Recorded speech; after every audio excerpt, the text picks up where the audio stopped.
اعوذ باللہ من الشیطان الرجیم بسم اللہ الرحمن الرحیم۔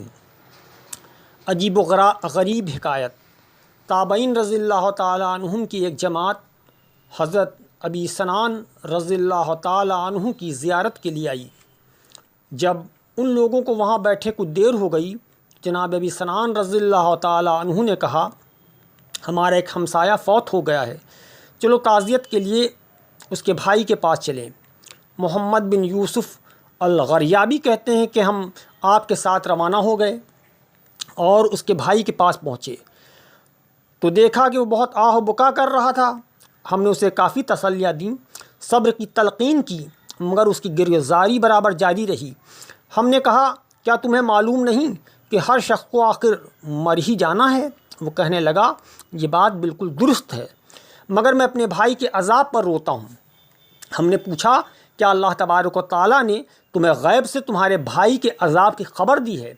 کہنے لگا، نہیں، بلکہ ہوا یوں کہ جب سب لوگ میرے بھائی کو دفن کر کے چل دیے تو میں وہیں بیٹھا رہا۔ میں نے اس کی قبر سے آواز سنی، وہ کہہ رہا تھا، آہ مجھے تنہا چھوڑ گئے اور میں عذاب میں مبتلا ہوں، میری نمازیں اور روزے کہاں گئے؟ مجھ سے برداشت نہ ہو سکا، میں نے اس کی قبر کھودنا شروع کر دی تاکہ دیکھوں میرا بھائی کس حال میں ہے۔ جو ہی قبر کھلی، میں نے دیکھا کہ اس کی قبر میں آگ دہک رہی ہے اور اس کی گردن میں ایک آگ کا طوق پڑا ہوا ہے، مگر میں محبت میں دیوانہ وار آگے بڑھا اور اس طوق کو اتارنا چاہا، جس کو ہاتھ لگاتے ہی میرا یہ ہاتھ انگلیوں سمیت جل گیا ہے۔ ہم نے دیکھا کہ واقعی اس کا ہاتھ بالکل سیاہ ہو چکا تھا۔ اس نے سلسلہ کلام جاری رکھتے ہوئے کہا، میں نے اس کی قبر پر مٹی ڈالی اور واپس لوٹ آیا۔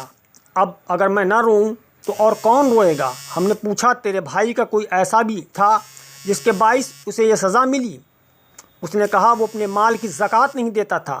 ہم بے ساختہ پکار اٹھے کہ یہ اس فرمان الہی کی تصدیق ہے، اور جو لوگ ہمارے فضل سے عطا کردہ مال میں بخل کرتے ہیں اور اسے اپنے لیے بہتر نہ سمجھیں، بلکہ ان کے لیے مصیبت ہے۔ عنقریب قیامت کے دن انہیں طوق پہنچا دیا جائے گا۔ تیرے بھائی کو قیامت سے پہلے عذاب دے دیا گیا۔